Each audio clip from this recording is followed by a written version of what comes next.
안녕하세요. 저희는 교내에 올바른 흡연 문화를 정착시키기 위한 로봇인 담배 보안관 노다미를 제작 중인 흑백 공대남 팀입니다. 최종 발표 시작하겠습니다. 저희 발표의 목차는 다음과 같습니다. 프로젝트 배경과 목표에 대해 말씀드리겠습니다. 학교 커뮤니티 내에는 교내 흡연구역 외에서 흡연하는 사람들에 대한 문제 제기가 끊이지 않고 있는 상황입니다. 이 때문에 흡연자와 비흡연자 간의 갈등이 갈수록 심해지고 있습니다. 이에 저희 팀은 이 상황을 해결할 수 있는 시스템을 만들어 갈등을 해결하고 나아가 교내의 올바른 흡연 문화를 정착시키고자 프로젝트를 진행했습니다.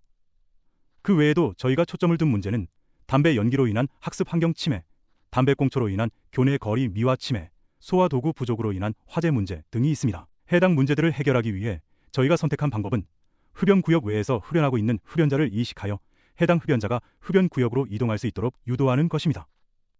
해당 지역에서 가장 가까운 흡연 구역을 음성으로 안내함으로써 구성원 모두가 흡연 구역 위치를 인지할 수 있도록 할 것입니다. 만약 해당 흡연자가 안내 사항에 따라 흡연 구역으로 이동하면 본 시스템은 종료될 예정입니다. 하지만 흡연자가 안내를 따르지 않고 이동하지 않을 시에는 흡연자의 위치를 인식해 물을 분사할 예정입니다. 시스템 설계와 제작에 대해 말씀드리겠습니다. 포물선 방정식을 사용해 분사되는 물이 요구 거리만큼 날아갈 수 있도록 하는 노즐 출구에서의 속도를 구했습니다. 1회 작동 시 사용되어야 하는 요구 유량이 있었기에 이를 토대로 노즐을 선정했습니다. 선정한 노즐의 특성을 이용해 내부에서의 물의 속도를 구하고 베르누이 방정식, 무디 선도, 손실 계수 등을 사용해 요구 압력을 구했습니다. 요구 압력이 사용 가능한 전력 범위 안에서 출력되어야 했기 때문에 전력 대비 압력이 요구 압력을 만족하는 제품으로 펌프를 선정했습니다. 모터를 선정하기 위해선 요구 토크를 구하고 그를 충족하는 모터를 선정해야 했습니다. 요구 토크는 가속 토크와 부하 토크의 합으로 구했습니다. 가속 토크는 상단부에 비치된 물체들의 총 관성 모멘트와 요구 각속도를 곱해서 구했으며 부하 토크는 각 물체의 질량, 중력 가속도, 축과의 거리를 곱해서 구했습니다. 요구 토크를 충족하기 위해 우리는 20kg/cm 모터 2개를 동시에 운용하도록 설계했습니다. 트랜스미션에서는 동력을 전달하는 기어를 모터 위와 축에 결합되도록 설계했습니다. 축의 편심을 예방하기 위해 유니트 베어링을 축 중간에 장착하였으며 상단부 회전이 가능하면서 지지하는 볼캐스터를 설치했습니다. 축간거리 공식을 활용하여 모터 위치를 선정하고 그곳에 모터가 고정될 수 있도록 해주는 장치를 프린팅했습니다. 기어는 카티아 모델링 및 3D 프린팅을 활용하여 출력을 계획하였고 엔시스를 이용해 PAA 필라멘트로 기어 제작 시의 구조 및 피로 해석을 진행하였습니다. 해석 결과 약한 강성으로 인해 기어의 치형 부분에 변형이 발생될 것으로 예상하였고 균일하지 못한 접촉 압력과 낮은 접촉 안정성으로 인한 기어의 마찰 증가로 기어 간 접촉면의 마모와 파손이 우려되었습니다.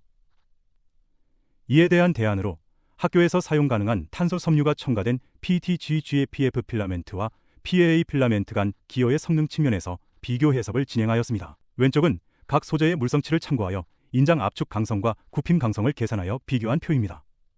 강성의 측면에서 두 소재의 절대적인 차이는 없습니다.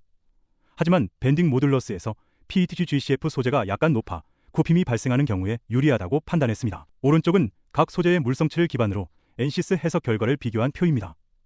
엔시스 비교 해석 결과, 장기적인 측면에서 봤을 때 PETG-CF 소재가 PLA 소재보다 마찰 및 마모, 하중 분산, 파손 방지, 수명의 측면에서 더 유리하다고 판단하여 PETG-CF 소재를 최종 선정하였고 기어뿐만 아니라 트랜스미션 시스템 전체적으로 적용함으로써 단순히 시제품 구현뿐 아니라 실제 모터 구조물 간의 내구성을 최적화하였습니다. 상단부는 3D 프린터로 출력이 되도록 파트 4개로 분할 설계했습니다. 상단부의 중앙 바닥에 위치한 브라켓과 각 파트의 바닥과 볼트너트 체결을 통해 4개의 파트를 결합했습니다. 상단부 내부에는 상단부에 비치될 물품들의 치수에 맞게 마운트 구조 설계가 이루어져 있습니다. 상단부 최상단에는 노즐과 서버 모터를 연결하는 서버 혼을 설계하여 노즐의 각도를 조절할 수 있게 설계했습니다. 하단부의 경우 알루미늄 프로파일과 아크릴을 활용하여 제작하기로 했습니다. 알루미늄 프로파일 간 볼트와 조인트 클립을 활용하여 체결하는 방식과 하단부의 각 층마다 바닥면을 지지해줄 브라켓은 볼트와 티너트를 활용하여 알루미늄 프로파일과 체결하는 방식을 선정하고 제작하였으며 벽면부의 아크릴판 역시 알루미늄 프레임과 볼트 티너트 체결 방식을 활용하여 제작했습니다. 각 층마다 아크릴판을 활용하여 바닥면을 구성하였고 브라켓의 위치에 맞춰 레이저 커팅 후 볼트 체결을 하여 고정했습니다. 하단부에는 무거운 부품 위주로 최하단부터 수조, 워터펌프, 배터리, 트랜스미션 시스템을 배치했습니다. 하단부 전면에 아크릴 레이저 커팅과 경첩을 활용하여 문을 설계하였고 손잡이는 3D 프린팅을 활용하여 설계 후 제작했습니다. 이렇게 제작한 문을 통해 수조의 물 공급 및 배터리 교체 등 유지 보수의 효율성을 높였습니다. 로봇의 전원 및 제어를 담당하는 전선의 경로와 수조에서 워터펌프를 거쳐 노즐로 물을 운반하는 호스의 경로를 분리되도록 설계하였고, 이를 통해 전선에 물이 튀는 현상을 구조적으로 차단했습니다. 비전 및 제어를 시연 영상과 함께 말씀드리겠습니다. 또 구동 메커니즘에 대해 말씀드리겠습니다. 저희 흡연 감지 로봇은 먼저 사람을 인식해서 몸과 얼굴의 위치를 추적합니다. 그리고 손이 입 근처에 2번 가까워지고 그 안에서 연기의 움직임이 감지되면 흡연자로 판단하게 됩니다. 흡연자로 판단이 되면 추적 모드로 전환되어 감시합니다. 추적 중에 흡연 행동이 다시 발생하면 음성으로 1회 몇 호 또다시 반복되면 워터펌프를 가동하여 물을 분사하게 됩니다. 다음은 각각의 부품 간의 작동 과정입니다.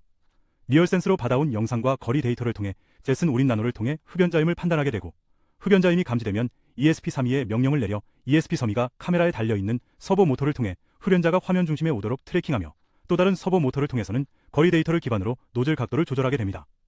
마지막으로는 워터펌프를 통해 물을 발사하게 되는 원리입니다. 흡연자를 감지하는 과정은 총 5단계로 이루어져 있습니다.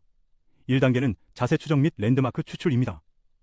미디어 파이프 포즈 라이브러리를 이용해서 영상 속 인물의 33개 관절 위치를 추출합니다. 이 정보는 손, 입, 눈의 좌표를 계산하는 데 사용됩니다. 2단계는 손이 근접 이벤트 감지입니다. 오른손과 왼손이 입과 얼마나 가까운지를 실시간으로 계산합니다. 유클리드 거리로 판단하며 일정 거리 이하로 가까워지면 흡연 동작의 전조로 간주합니다. 3단계는 연기 검출입니다.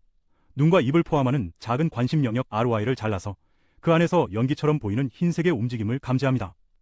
배경 제거와 HSV 색공간 필터링을 결합해 실제 연기를 감지합니다. 4단계는 이벤트 누적입니다. 손이 입 근처에 온 이후 5초 안에 연기가 감지되면 1회 이벤트로 기록합니다. 이러한 이벤트가 10초 이내에 2번 발생하면 흡연자라고 판단합니다. 5단계는 추적 모드 진입입니다. 흡연자로 판별되면 해당 인물의 전신을 감싸는 바운딩 박스를 기준으로 CSRT 객체 추적기를 초기화하여 추적을 시작합니다. 이후에는 로봇이 이 사람을 계속 감시하며 추가 흡연 후 식용고 또는 제재를 실행합니다. 노즐 서버는 카메라가 측정한 거리에 따라 머리의 고개를 위아래로 조절하는 역할을 합니다. 카메라가 사람과의 거리를 계산하면 그 거리가 가까울수록 틸트 각도를 낮춰 물줄기가 아래쪽으로 쏟아지도록 하고, 거리가 멀어질수록 틸트 각도를 높여 물줄기가 멀리까지 도달하도록 합니다. 거리가 두 지점 사이에 있을 때는 그 거리에 비례해서 각도가 바뀌며, 매번 계산된 각도와 이전에 보낸 각도 차이가 일정 기준 약 2도 이상일 때만 새 각도를 서버의 명령으로 전송하기 때문에 미세하게 흔들리지 않습니다. 수평 제어 서버는 인물이 화면 왼쪽이나 오른쪽으로 움직일 때 카메라 화면의 중앙에 맞춰 서버를 좌우로 돌려주는 역할을 합니다. 사람의 왼쪽 오른쪽 어깨 위치를 계산해서 어깨 중심이 화면 정가운데에서 얼마나 떨어져 있는지를 구하고, 그 변화량에 따라 서버가 한 프레임당 몇 도를 움직일지를 결정합니다. 어깨 위치가 크게 움직이면 서버는 한 프레임에 약 10도까지 빠르게 회전하고, 조금만 움직이면 서버는 한 프레임에 약 1도씩 천천히 보정합니다. 이렇게 해서 매 프레임마 조금씩 좌우 각도를 조정하며 인물이 화면 중앙에 오도록 펜 서버를 계속해서 미세하게 움직입니다. 다음 영상은 실제 시연 영상입니다.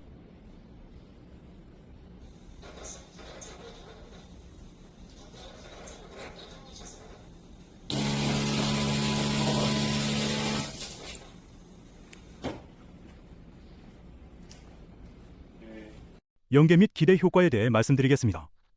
해당 시스템이 상용화되면 목표에 맞는 기대 효과를 얻어낼 것 같습니다.